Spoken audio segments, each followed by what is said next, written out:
Hey y'all, welcome to my kitchen. It's a chilly afternoon, so let's make something cozy.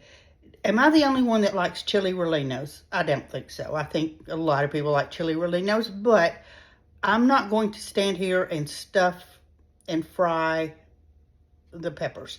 So let's make a casserole instead of individual chili rellenos. Let's make a casserole. So let's get started. The first thing we're going to do is I have some poblano peppers, and I just have them on a baking sheet. Actually, this is my flat iron griddle, but just use a baking sheet if you want to. And I've lined it with foil to help out with the cleanup.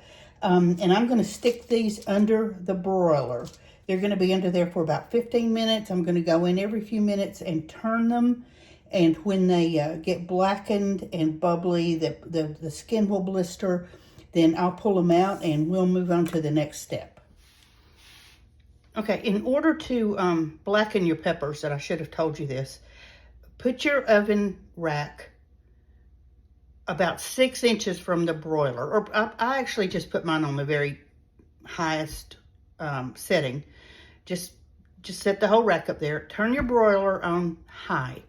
And put your pan in there with the peppers, just so they're as close to the broiler, as they need to be. And then, as they blacken, you just keep turning them for a few minutes. So that's what we're doing now. We're in the process of letting them get blackened, and I'm going to be turning them, and then I'll pull them out, and we'll move on from there. Our peppers are done. See the nice char on them? We don't want them burned, but we do want the skin to be nice and blackened. So now what we're going to do is be careful when you're cooking them. Just be careful and keep a good eye on them, because they will burn pretty quickly that close to the broiler. But for now, see how soft they are and the skin splitting? We're going to put them into a Ziploc bag. You can also put them in a bowl. Just make sure you cover the bowl with plastic wrap. But we're going to toss them in this bag and seal them up.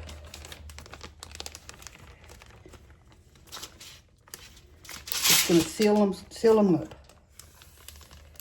And we're going to let them set for a while, just till we get everything else done. And that way they'll steam and they'll be really easy to take the skin off. So don't get rid of your aluminum foil in your pan yet, because we still have to clean the peppers. So I'm going to just put this aside.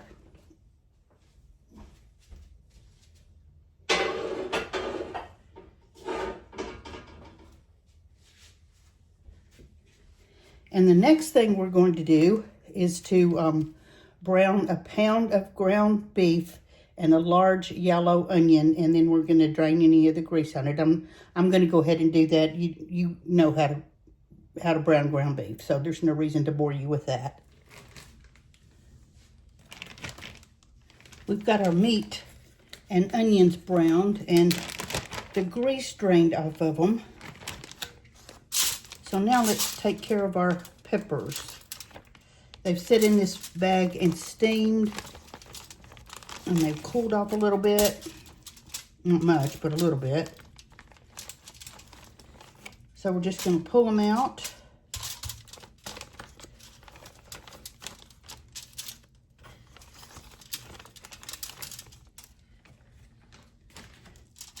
And see how hot they are.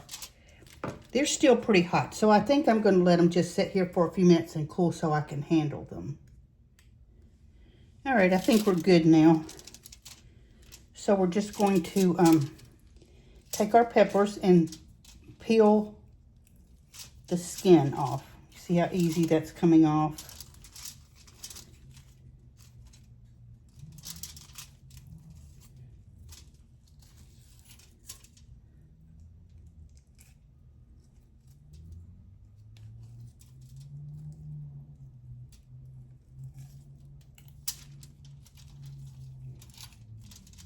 Just peels right off.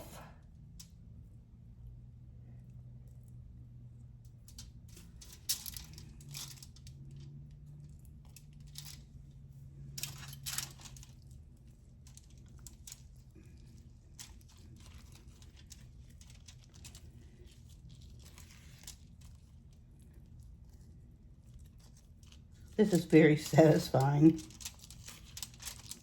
If you've never charred peppers, try it. You can also, if you have a gas stove, you can do it on top of the stove too. I imagine you can if you got an electric stove, but I've just always done them under the broiler. All right, let me finish peeling these peppers.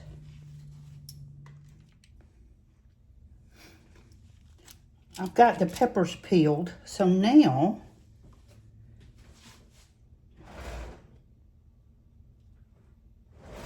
what we're going to do is open them up and scrape the seeds out. We're just going to pull them open. Now remember this roasting the peppers technique. You can do this with so many things. I love roasted red peppers. They're good in hummus. Anything you can use a red canned roasted pepper for, you can do it yourself. It's so easy.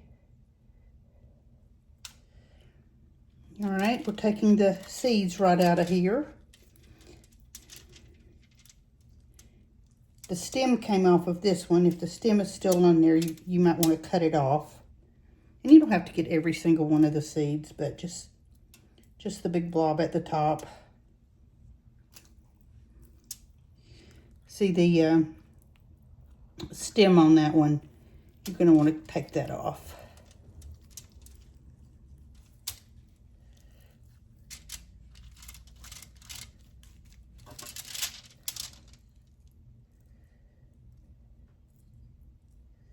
There's a little bit of peel I missed.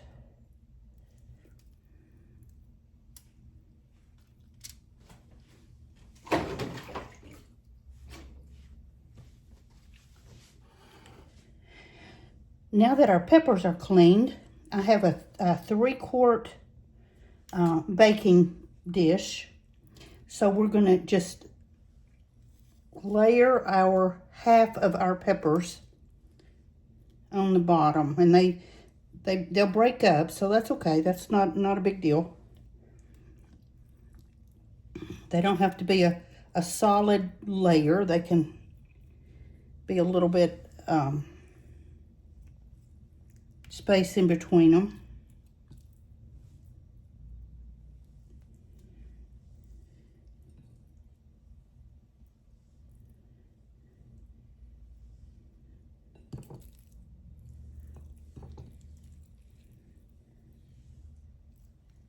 And I think one more. Okay, there's half of our peppers. Now we're going to take our meat and our onions that we've browned up.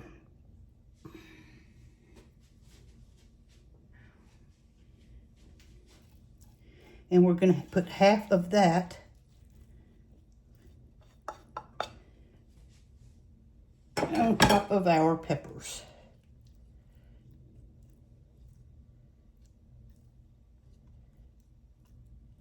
I think a little bit more right here.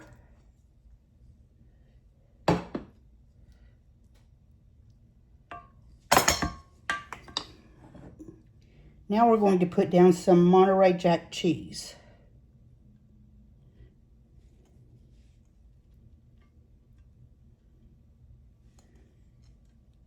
I shredded an 8-ounce block of this. And I shredded an 8-ounce block of cheddar. So let's put that on top of the Monterey Jack.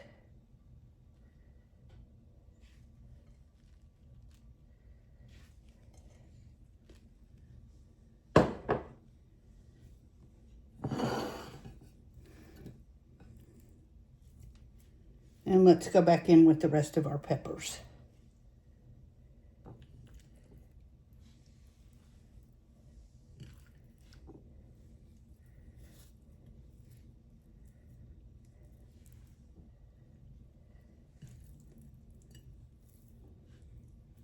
This is going to be so good, and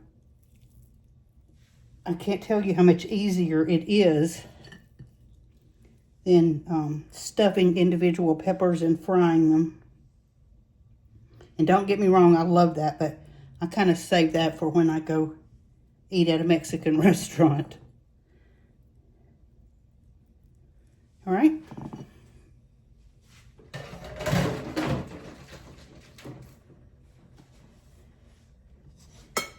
Now we're going to put the rest of our meat on top of the peppers.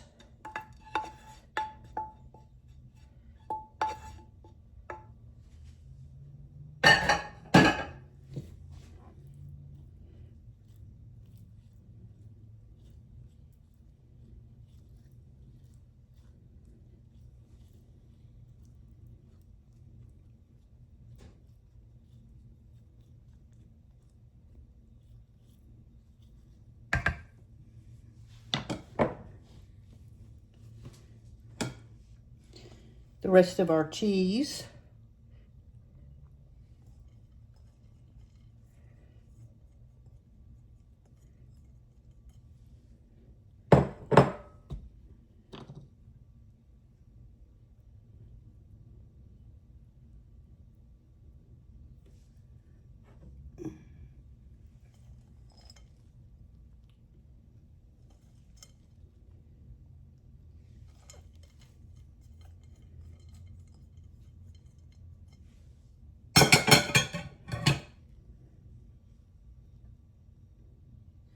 Now we're going to make our topping. So hang on just a minute. All right, let's make our topping. So the first thing we're going to do, I have a medium-sized bowl here. We're going to add 5 eggs. Not the shells, just the eggs.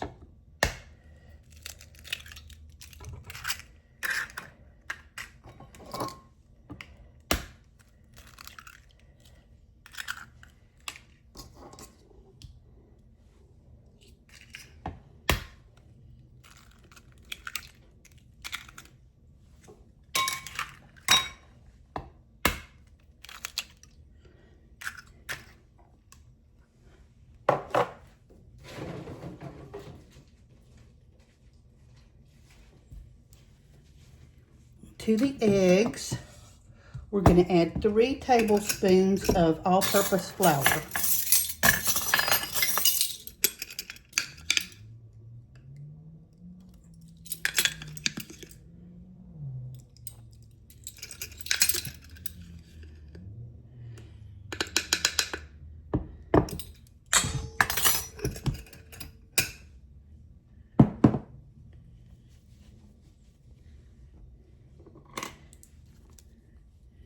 We're going to add a teaspoon of baking powder.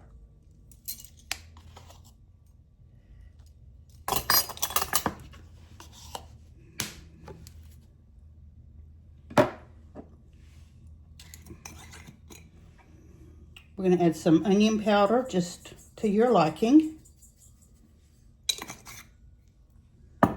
Same thing with some garlic powder.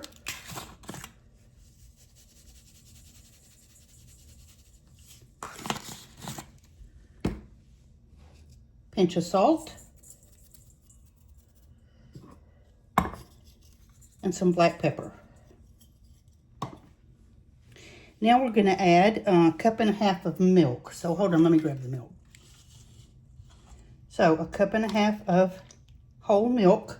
We're going to whisk this together. Make sure it's whisked in really well. You don't want any clumps of flour.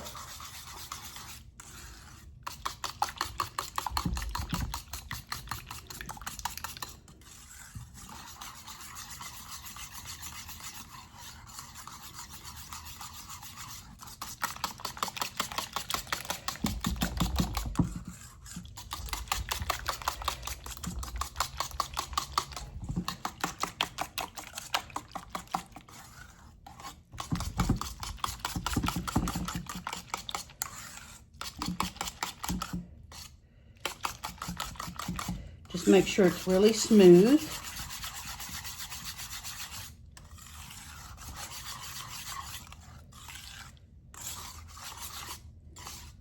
And I'm actually going to let this set for a second, because if there's any flour lumps, they're going to kind of come to the top and you'll know.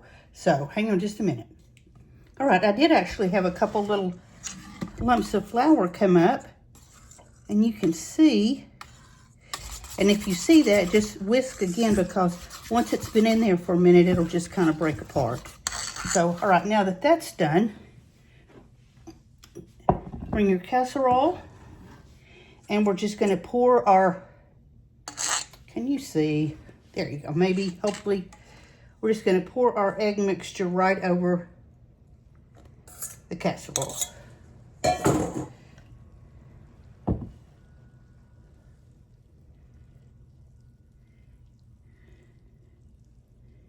And that's it.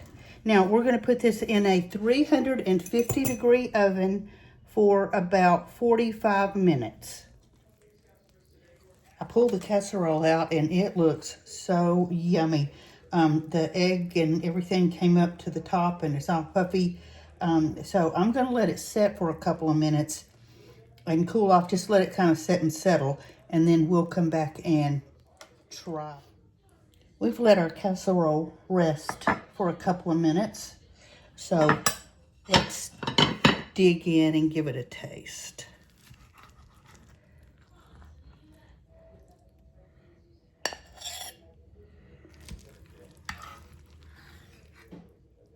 You can see all the layers, the egg, the pepper, the beef.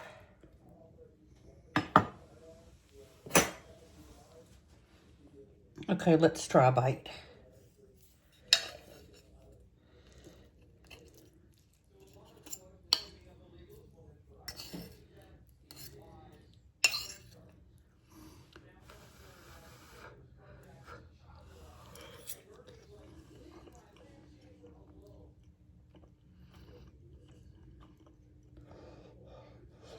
Oh, it's hot.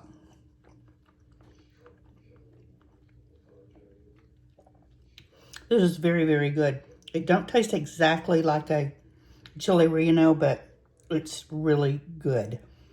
It's cheesy. The egg, the topping, the egg poofs up around it and just makes a good topping. So, yeah, that's really good. So, I hope you've enjoyed watching. I hope you make you one. I'm going to go have dinner now. Like, share, follow. Please subscribe if you're not already. And please comment. Help me get my videos out there. I really need your support. But Chile Relleno Casserole, and we'll talk again tomorrow. We'll make something else good. Thanks. Bye-bye.